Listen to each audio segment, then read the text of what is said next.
Notre Dieu et notre Père, nous bénissons ton nom. Toi qui nous as fait la grâce d'être dans cette nouvelle année, cela fait exactement 19 jours, reçois nos accents reconnaissants.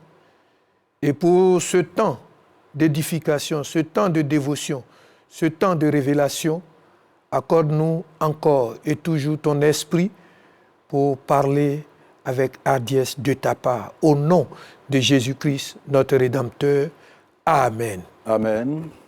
Tout l'honneur est pour nous d'être à ce rendez-vous. Rendez-vous de la prédication de la parole de Dieu. Rendez-vous de joie. Rendez-vous de louange. Nous voulons vous saluer, très chers téléspectateurs, pour l'occasion que vous prenez avec nous pour ce moment précis. Je voudrais dire que je suis sur ce plateau avec le révérend pasteur Beken Kokobé, qui vient de présenter ce moment au Seigneur. Il est le pasteur principal en charge du temple Les Béatitudes des Plateaux, d'Abidjan Plateau. Bonne arrivée à vous. Merci beaucoup. Nous saluons les téléspectateurs d'ici et d'ailleurs. Désormais, on parlera du temple centenaire. Bien sûr, par la grâce de Dieu. Par la grâce de Dieu. Ensuite, nous recevons professeur Aka Dago Akribi Hortense. Elle est la présidente de laïque adjointe des Béatitudes d'Abidjan Plateau. Bonne arrivée aussi à vous. Merci et bonjour à tous les auditeurs. Vous avez pris le plateau en bas. Et enfin, nous recevons sur ce plateau Lydie Akwa Aka. Elle est la présidente du comité d'organisation du centenaire de l'Église méthodiste de Côte d'Ivoire, Temple Béatitude de Plateau. Bonne arrivée aussi à vous. Merci, pasteur. Et je voudrais, en ce dimanche matin, saluer tous les téléspectateurs qui sont à l'écoute de cette émission. Le contenu de notre rendez-vous, on parlera du centenaire de l'Église du Plateau, parce que très bientôt, ou le dimanche prochain, on aura le lancement des activités. Ensuite, nous allons regarder le thème du jour, Jésus, l'ami de la famille au village de Béthanie. Mais l'actualité oblige, parce que je ne sais pas si on doit dire que l'Église a perdu quelqu'un d'important, ou bien Dieu a fait sa volonté en rappelant son serviteur. Vous savez que Mme Lydie Akwa, elle est bien placée de parler de l'homme. On ne pourra pas parler totalement de lui, mais peut-être rendre un petit témoignage. L'Église, pendant qu'on s'apprête pour les obsèques, le mercredi, on aura une veillée de soutien au temple du Jubilé. Et le vendredi, la levée du corps, suivi du culte et de l'inhumation. On en dit à quoi? Oui, je crois qu'on peut le dire. Dieu, dans sa souveraineté, a accompli son œuvre, mais l'Église a perdu un grand homme, un grand serviteur de Dieu. Et aussi bien sur le point de vue spirituel que sur le point de vue humain. Effectivement, pendant près de 14 ans, nous avons collaboré, nous avons échangé. Vous avez été souvent témoins de nos échanges. Le témoignage que je voudrais porter sur le très révérend Adjobi, c'est sur l'homme, la qualité de l'homme. Vous voyez, dans la vie, vous rencontrez comme ça des personnes qui, sans avoir posé un acte, mais de par leur façon d'être, leur façon d'agir, impactent votre vie. Et je crois qu'on ne peut pas côtoyer le très révérend Adjobi sans être impacté par l'homme. Cet homme toujours serein, cet homme profond, cet homme cultivé et qui aimait son Église. Oui. Ah oui, le très révérend Adjobi aimait l'Église, il aimait son Église. Il voulait voir son Église dans toute la plénitude de sa fonction. Et je crois que, comme on dit chez nous, ce que l'homme aime, Dieu aime. Et pour Dieu, il a fini sa mission, mais pour nous, on se demande s'il a fini sa mission. Mais nous portons sa famille en prière, nous portons sa communauté en prière, nous portons l'Église même en prière, parce que c'est une grande perte. C'est vraiment une grande perte, un procès à cas. Vous l'avez aussi côtoyé. Tout dernièrement, nous on a dit qu'il est parti les armes à la main, parce qu'on était en train de travailler avec lui par rapport au test de l'Église. Tout à fait. C'est un grand homme qui est parti, l'historien. C'est une pierre fondamentale de notre Église. Avec lui, nous étions donc au comité ad hoc pour les textes de l'Église et nous travaillions tous les mercredis, c'était tous les mercredis, pour pouvoir affiner les textes après avoir écrit les statuts qui ont été adoptés à la conférence. Et on était en plein dans le travail sur ces textes lorsqu'on a reçu cette nouvelle. Un homme profond, la présidente Aka l'a dit, un homme serein, un homme qui avait la volonté d'avoir les textes les plus justes pour parler aussi bien du clergé que des laïcs dans l'organisation de l'Église. Nous nous remettons à la grâce de Dieu et nous bénissons le nom de Dieu pour ce serviteur parce que je passe sur d'autres aspects de la vie et de ce que j'ai pu faire avec le très révérend Adjobi, mais d'une grande sérénité. Et il nous a communiqué cette sérénité. Alors nous disons, à Dieu soit toute la gloire. Et Dieu lui-même saura nous aider à continuer ce chemin. Pendant que vous dirigez la radio La Voix de l'Espérance, vous avez choisi le très révérend pour venir nous parler des connaissances de l'Église. Qu'est-ce qui vous a motivé? Mais vous savez, j'allais dire, c'est l'une des premières émissions. Oui. Hein, vous étiez à mes côtés. C'est l'une des premières émissions. Et puis, je me demandais, mais qui allait animer cette émission?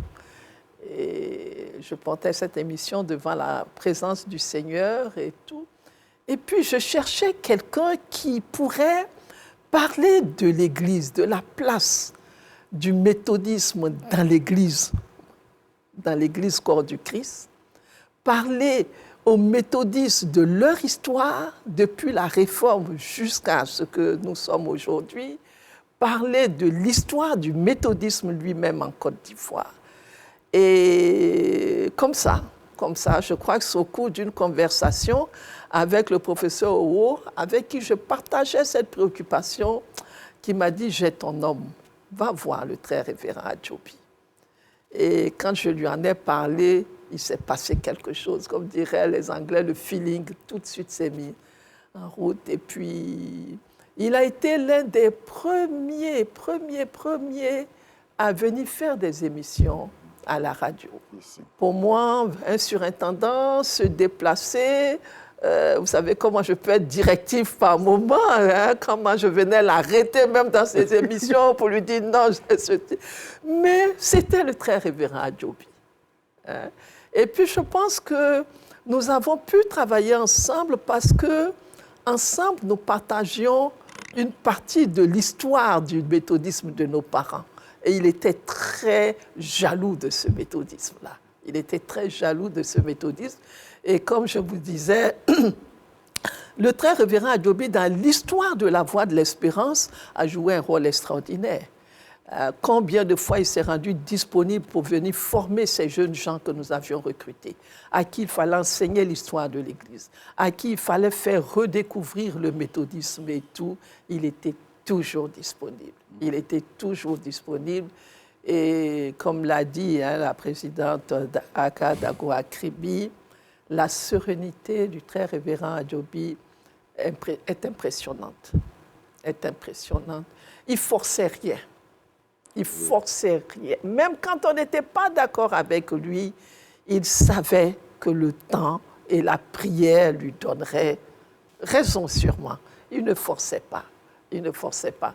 Je voyais ce surintendant qui ne m'a jamais appelé Madame la directrice, qui ne m'a jamais appelé Madame Aka, qui m'a toujours appelé Maman. Oui. Maman, c'est comme ça qu'il m'appelait. Et vous vous souvenez, quand je voulais le voir, il me disait non, maman, tu ne dois pas te déplacer. C'est moi qui me déplace. Et il venait s'asseoir au bureau on échangeait, on avait des réunions. Il acceptait les critiques. C'est un grand homme. C'est un grand homme. Le jeune pasteur, il a été un modèle pour vous aussi.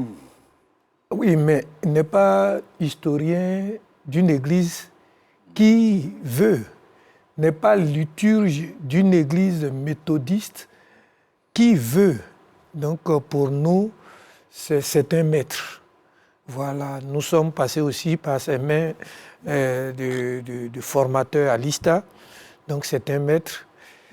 Vraiment, on bénit Dieu.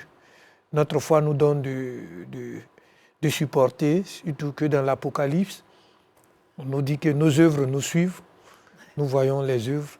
Et toute cette semaine, dans le district d'Abidjan Sud, les grands moments d'hommage confirment tout ce qu'elles ont dit. Dans la conception du lectionnaire, on s'est rendu compte que c'était un prophète.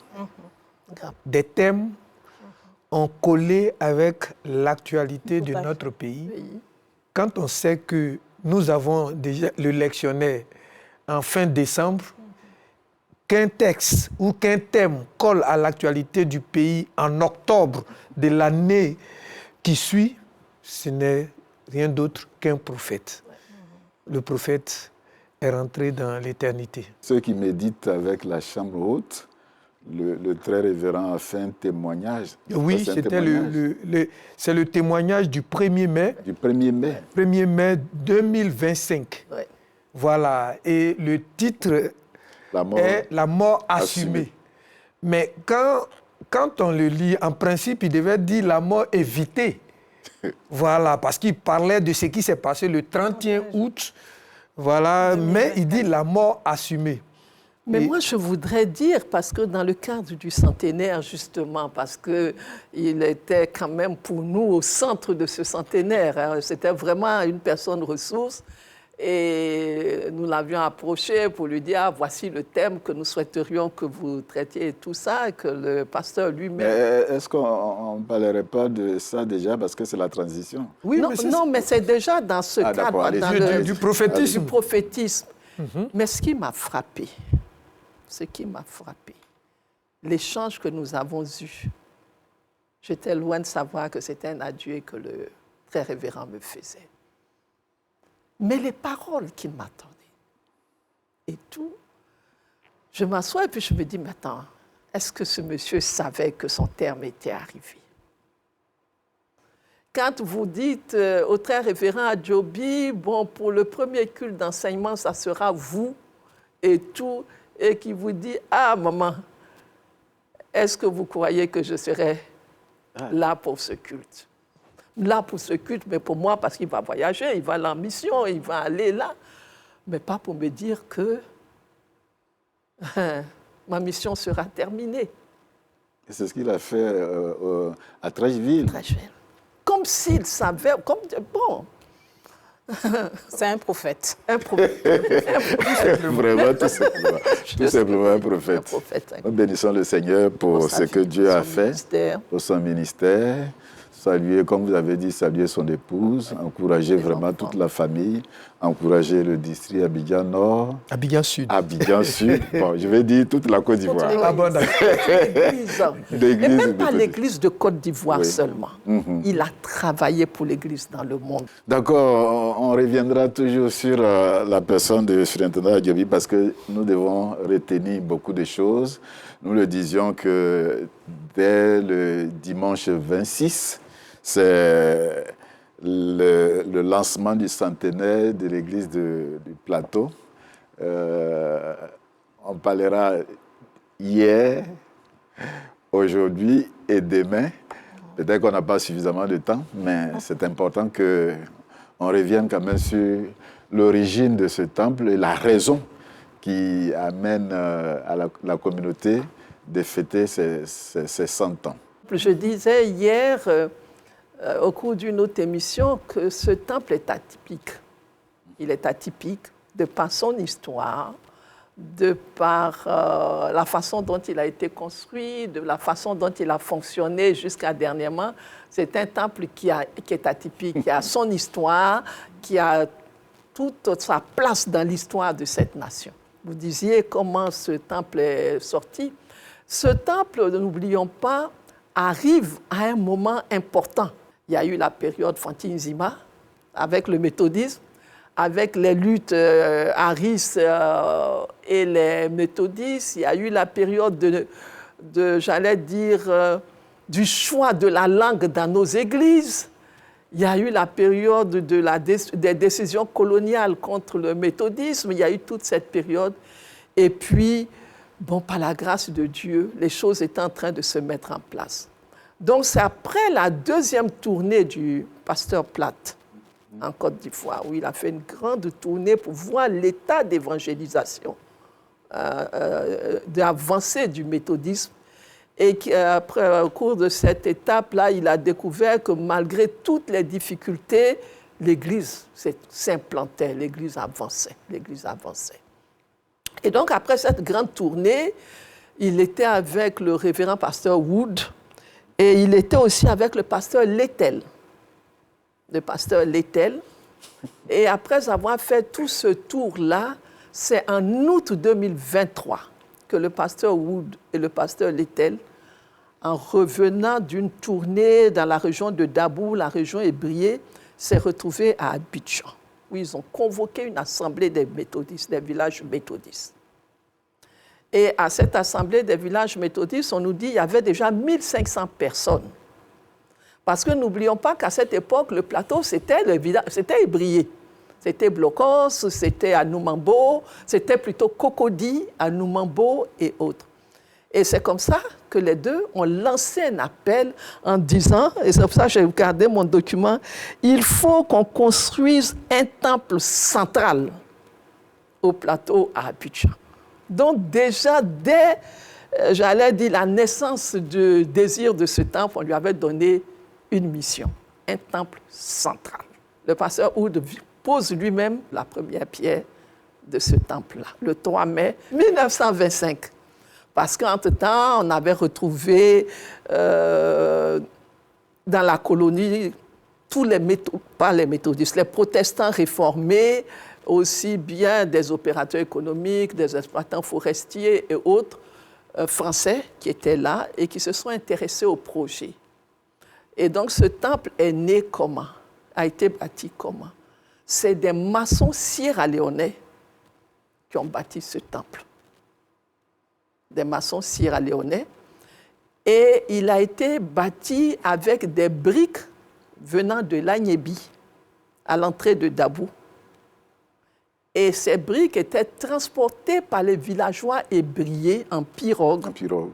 Ouais, en pirogue jusqu'à la Carena et transportées après sur les épaules. Donc, il y avait derrière quand même un peu de travaux forcés derrière, parce que ce n'était pas de gaieté de cœur qu'il remplissait. Il le faisait, mais c'est comme ça que ce temple a été construit. Et dès le départ, ça a été une communauté de l'Église réformée de France. C'était des pasteurs réformés. Il y avait des moments, c'était des pasteurs français, des pasteurs anglais et autres. Et c'est comme ça que ce temple a construit son histoire. Jusqu'à ce qu'on arrive en 1960. En 1960, où le président Houphouët... Vous savez, il y a des hommes comme ça qui sentent que pour gouverner, pour gérer, il faut connaître les hommes, il faut connaître l'histoire, il était sociologue, il était tout à la fois. Et il avait compris qu'il avait besoin, au moment où il devait proclamer l'indépendance de la Côte d'Ivoire, s'appuyer sur quelque chose. Pas n'importe quoi. Je ne dirais même pas quelque chose, s'appuyer sur quelqu'un, mais pas n'importe qui. Il voulait construire l'indépendance de la Côte d'Ivoire sur le Dieu en qui il croyait. Et donc, le 6 août 1960, le président Houphouët s'est déplacé lui-même pour venir au temple pour le culte de consécration de l'Église, de la Côte d'Ivoire à notre Dieu.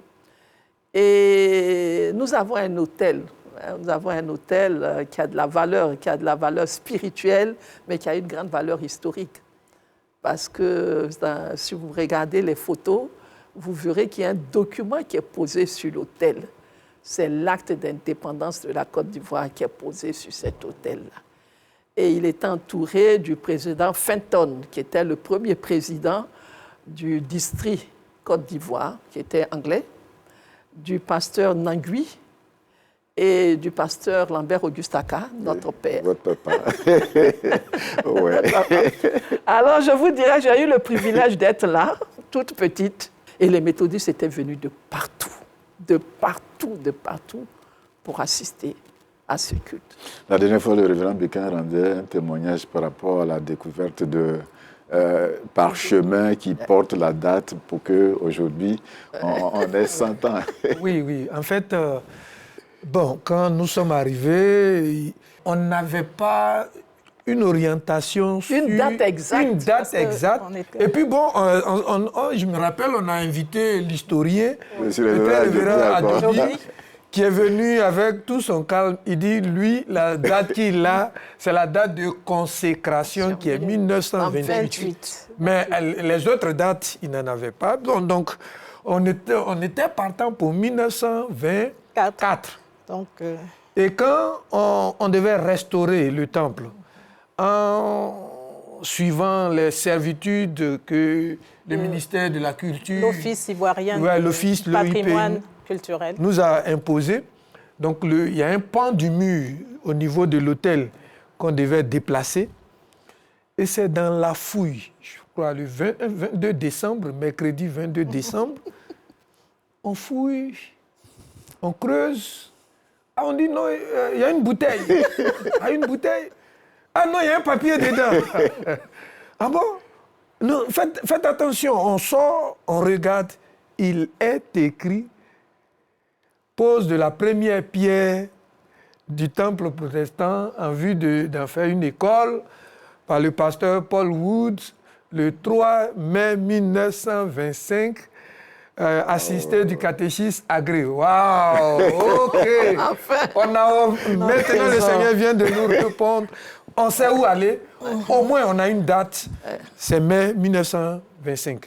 Et puis, à partir de là, on a commencé à construire tout ce que nous vivons aujourd'hui. C'est vous qui êtes les bénéficiaires parce que c'est eux qui sont à la tête de la communauté.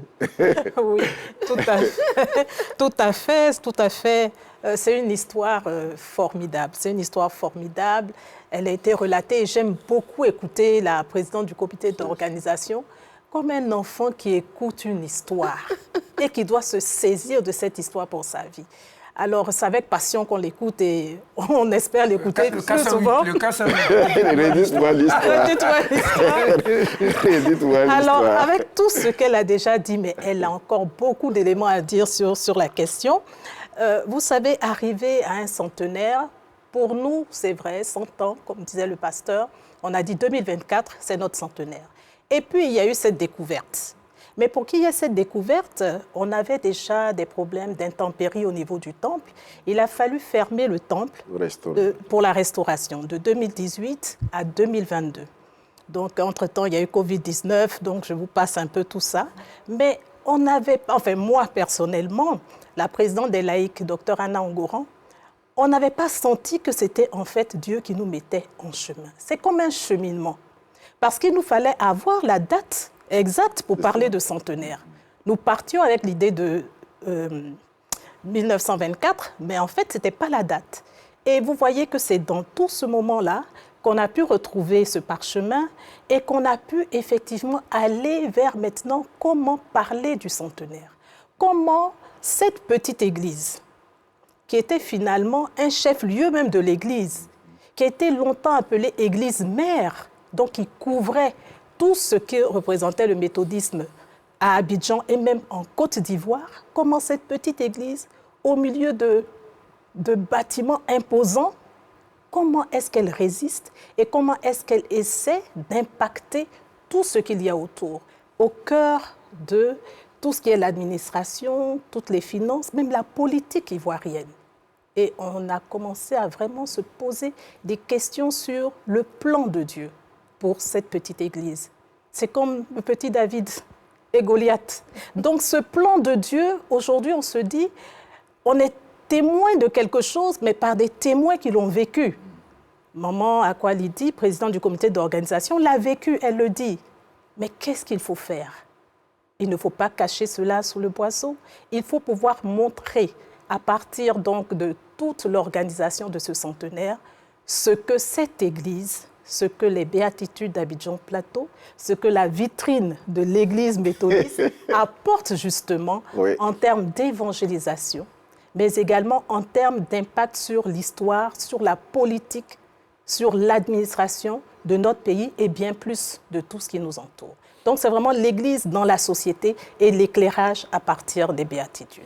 Maintenant, quoi, je ne sais pas, le premier pasteur, on peut le connaître? Le premier pasteur... qui a servi le temps. Non, malheureusement, je n'ai pas encore retrouvé parce que... On fait des recherches. Il faut fouiller. Ouh là là, on ne peut pas vous imaginer. C'est notre archéologue. Je vais vous faire une confidence. Oui. Le pasteur Beken, que j'ai pas dû d'appeler mon berger, et puis on s'est retrouvé à un moment à une retraite, et puis il dit, je sais que tu ne dors pas. On dirait que c'était une prophétie. Depuis que cette responsabilité m'a été confiée, je ne dors pas, je ne passe pas plus de 2 heures de sommeil par nuit, parce qu'il faut chercher. Mais votre papa a servi là? Non, papa n'a pas servi là. Papa n'a pas. Le premier pasteur ivoirien qui a servi là, c'est Herman Sakpès. Ah d'accord. Oui. Mais ce qui était normal, les présidents de l'Église, le président Samson Nangui, papa, c'était l'Église mère. Donc, c'était l'église de la conférence, on pourrait dire de la conférence à l'époque. C'était un peu ça. Mais en tant que pasteur local ayant servi là et tout, si j'ai bonne mémoire, la première, et c'était la première femme pasteur en plus, le premier pasteur africain, ça a été la très révérende Hermance Aka Akdes. Mais avant ça, on a eu des Français, des Anglais, des Malgaches même et tout. On a eu vraiment beaucoup de gens qui sont... Il y a un professeur qui était en train de développer la mission de cette communauté en termes d'évangélisation, en termes de la vie sociale même de l'Église, Tam qui se retrouve parmi l'administration. Oui, oui. Vous savez, de cette communauté sont partis beaucoup de, j'allais dire aujourd'hui, de structures que l'Église a prises en compte. C'est de cette communauté qu'est partie la première association de femmes visiteuses des prisons et des hôpitaux. Elles se retrouvaient tous les mercredis. Et ce n'était pas simplement visiter, elles accompagnaient les prisonniers.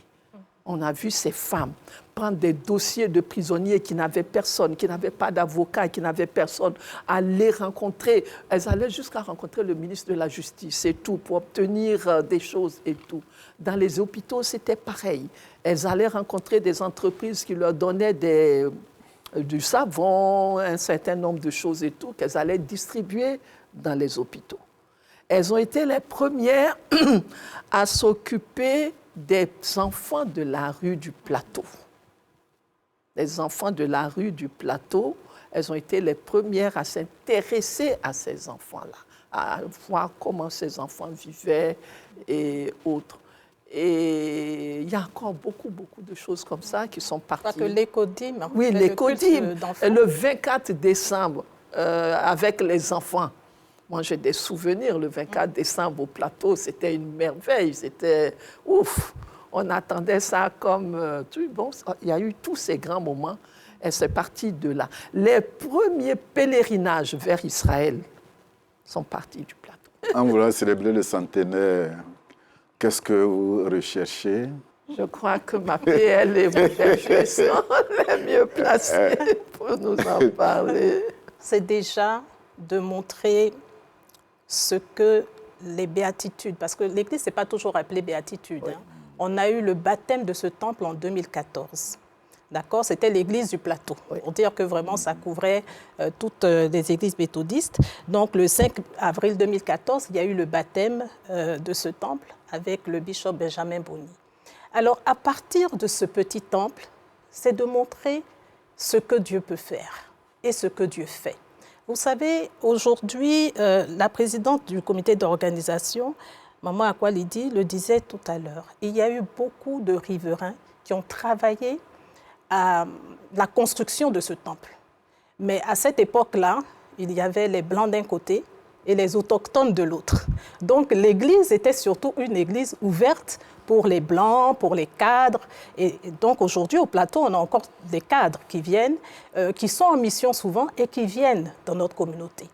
Avec le temps, le plateau s'est un peu dépeuplé de maisons, c'est-à-dire de maisons domestiques, de résidences, puisque c'est plus des bureaux. Donc on va retrouver des personnes qui travaillent au plateau qui y viennent. Ce qui fait que la majorité des fidèles qui viennent au plateau, ce sont des fidèles qui viennent de tous les quartiers d'Abidjan. Vous voyez que c'est lorsque on était en église réformée, il y avait la liturgie, il y avait donc des structures aussi qui étaient mises en place. Quand on est passé à l'église méthodiste, c'est à ce moment-là qu'effectivement il a fallu bien reprendre tout ce qui était lié au méthodisme fondamental, c'est-à-dire les classes méthodistes, tout ce qui était de l'ordre de l'organisation avec tout le peuple ensemble, par quartier. Et on a constaté qu'au plateau, il y a une spécificité qui fait que comme il n'y a pas de personnes, la majorité des fidèles n'habitent pas le plateau, et il faut donner une autre dimension à cette évangélisation. C'est ainsi qu'avec, après pasteur Herman Saka, après le très révérend Michel Lobo, et enfin, pour l'actualité, avec notre révérend pasteur Beken Kokobé, il faut toujours réfléchir à comment faire participer la diaspora et comment organiser des activités pour lesquelles les fidèles pourront venir et montrer leur attachement à Dieu, mais également comment agir en tant que chrétien dans la société.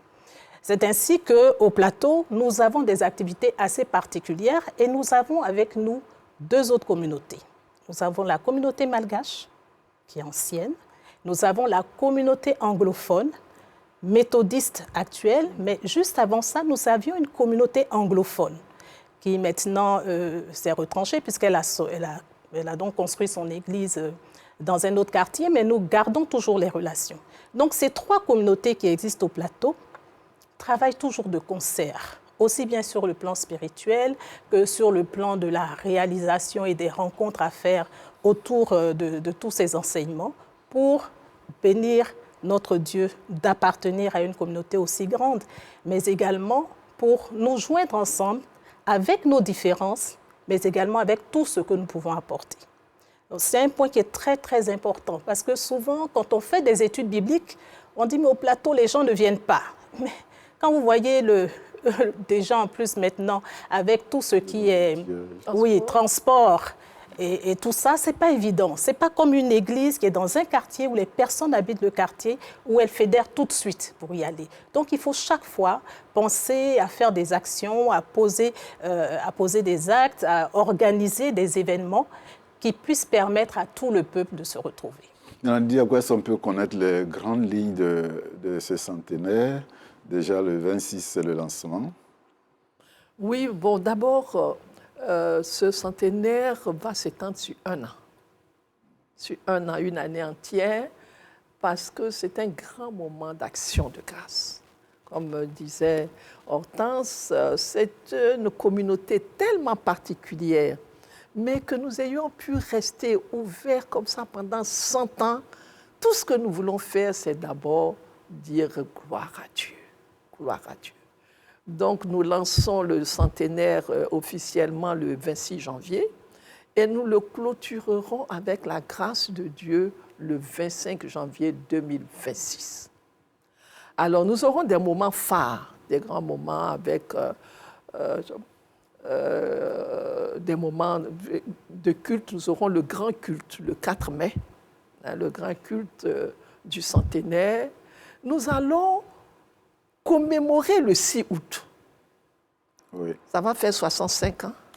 C'est une année électorale. Nous allons, avec notre berger et le surintendant, poser un acte de reconsécration de notre pays à notre Dieu. Ah oui. Nous aurons un colloque parce qu'il est bon aussi que nous nous asseyions pour parler de l'histoire de notre Église. Hein? Deux fois, je trouve que nous sommes trop modestes avec nous-mêmes, trop humbles avec nous-mêmes. L'Église méthodiste a fait un travail extraordinaire dans ce pays.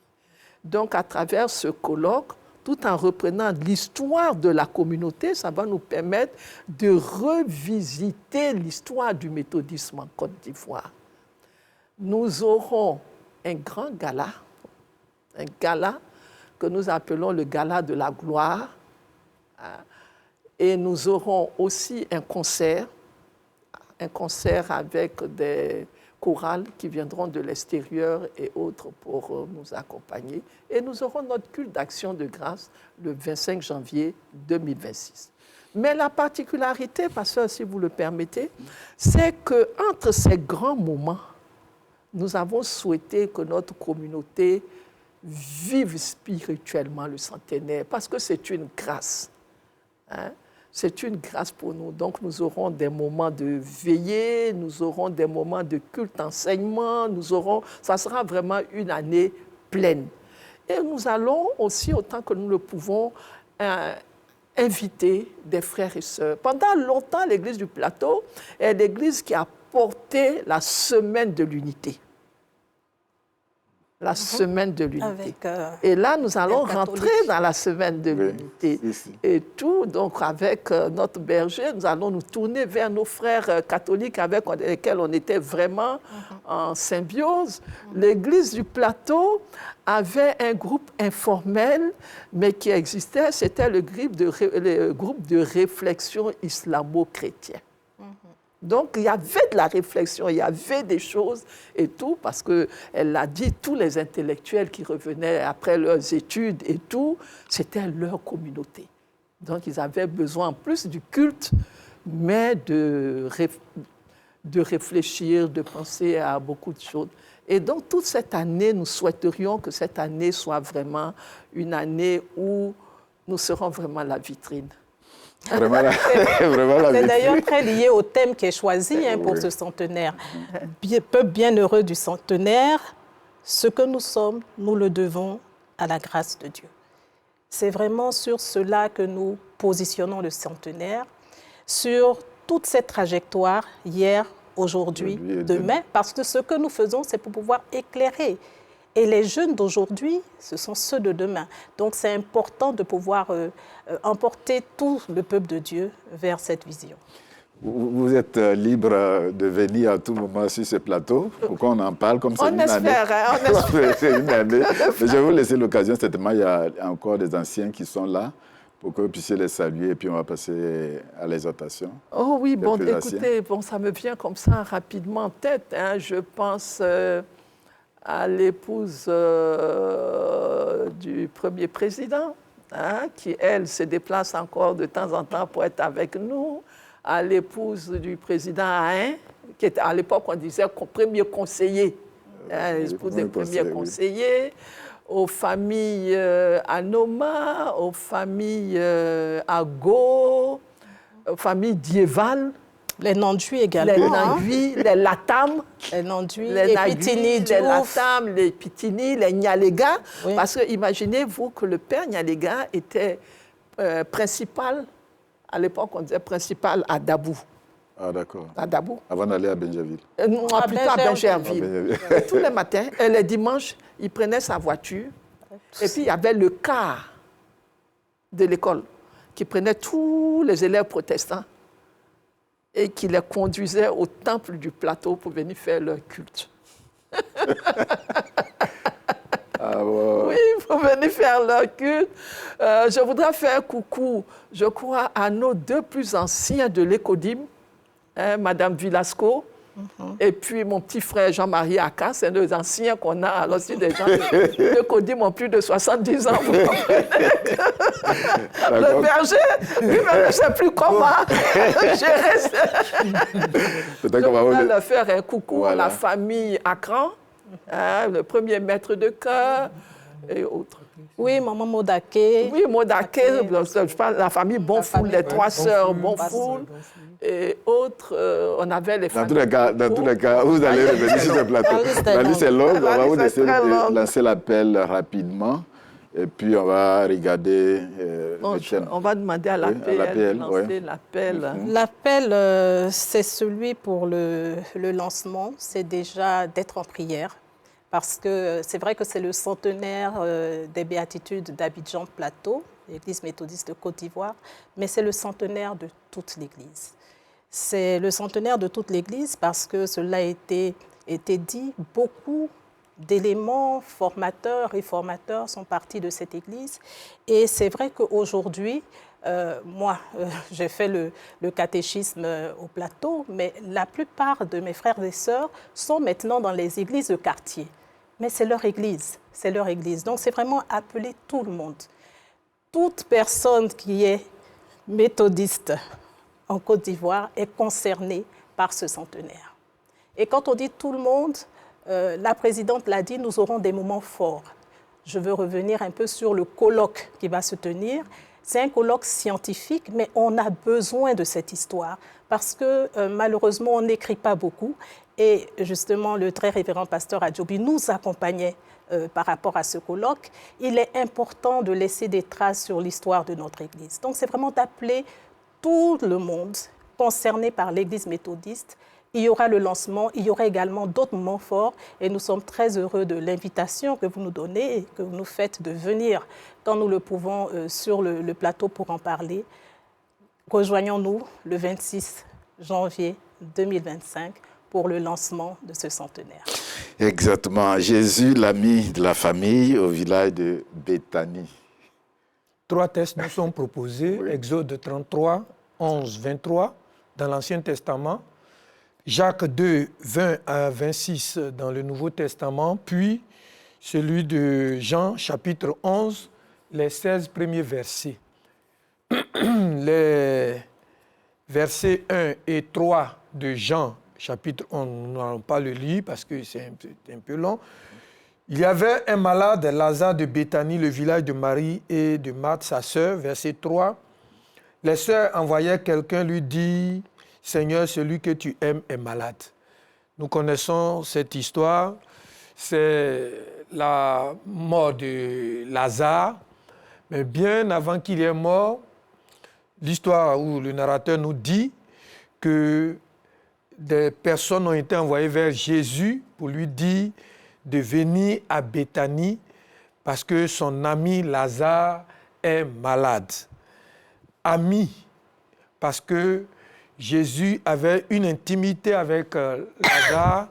Ami, parce que les deux partageaient des secrets, même s'ils n'étaient pas sur la liste des 12, mais ils se voyaient certainement fréquemment et il fallait que Jésus soit là pour vivre ce temps, ce temps incertain, ce temps de difficulté. Alors, quand on nous demande de parler de Jésus, l'ami de la famille au village de Béthanie, il y a 3 dimensions. Jésus, l'ami, première dimension. Ça veut dire qu'aujourd'hui, l'exhortation, est-ce que Jésus est notre ami? Est-ce que nous avons une intimité avec Jésus? Est-ce que nous partageons les secrets avec Jésus? C'est important. On ne demande pas nos titres, on ne demande pas nos fonctions, on ne demande pas nos responsabilités. Mais est-ce que nous avons une intimité avec Jésus? C'est en cela que le texte de Exode 33 est important, où on voit Moïse qui était l'ami de Dieu. Moïse qui parlait avec Dieu, Moïse qui pouvait, je dis, discuter, c'est pas bien dit, mais négocier avec Dieu pour dire non, je ne suis pas d'accord, est-ce qu'on ne peut pas faire ceci? Il faisait même des propositions jusqu'à dire qu'il veut voir Dieu. Voilà, il veut voir sa gloire. Et il n'a pas été puni. Dieu a accompagné Moïse dans cette réflexion. Mais on va encore, dans ce thème, à un deuxième niveau de la révélation, l'ami de la famille. L'ami de la famille. Jésus qui est l'ami de la famille. Ici, la famille, on voit Lazare, on voit ses sœurs. Donc, c'est une famille soudée. c'est une famille réunie. Aujourd'hui, est-ce qu'on a encore des familles soudées? Pour un héritage, les frères sont déchirés. Pour un quotidien, on s'empoigne, on se divise. Même les parents sont traités de sorciers. On n'a plus de père. Et quand on n'a pas de père, on n'a pas de repère. Aujourd'hui, les familles sont stratifiées. Quand on nous dit Jésus, l'ami de la famille, il faut que nous ayons une famille qui a Jésus pour ami. Il faut que nous soyons soudés dans nos familles. C'est vrai qu'il peut y avoir des points de vue discordants, une pluralité, une diversité d'opinions, mais il faut que nos familles soient soudées. En cette année 2025, il faut que nos familles spirituelles, il faut que nos familles biologiques, il faut que nos familles politiques soient des familles qui ont pour ami Jésus. Et puis, la famille au village de Béthanie. Béthanie, Beth-Ani. Beth, maison, Ani. Pour certains, misère, mais pour d'autres, nous autres, bénédiction. Donc, Beth-Ani, la maison de la bénédiction. Et le village Béthanie, donc c'est un village, on a dit, de bénédiction. C'est pourquoi, quand il y a eu le malheur, l'ami est venu pour que la misère, la maladie ou la mort soit remplacée par la joie de la résurrection. Il faut que nous ayons Jésus pour ami pour nos villages. Quand Marie et Marthe appellent Jésus à Béthanie, c'est une manière pour nous ou de nous dire que nous aussi, cette année, c'est évangéliser en tout temps et en tout lieu. Nous devons faire en sorte que nos familles invitent Jésus dans nos villages. Nous devons être des diasporas qui mettons tout en œuvre pour que Jésus soit constamment dans nos villages par l'évangélisation, mais également par la restauration des familles, par le perfectionnement des saints dans nos villages. N'oublions pas nos villages. Ne soyons pas des diasporas coupés des villages. S'il y a des sorciers, c'est justement la raison merveilleuse pour que l'ami vienne pour visiter ces sorciers. Ne les abandonnons pas. Faisons en sorte que nos villages soient des Béthanies, des maisons de bénédiction. Que Dieu lui-même bénisse sa parole pour que nous soyons des amis, que nos familles aient pour amis Jésus et que nos villages aient pour amis Jésus. Quelqu'un dira que parce que vous êtes chef.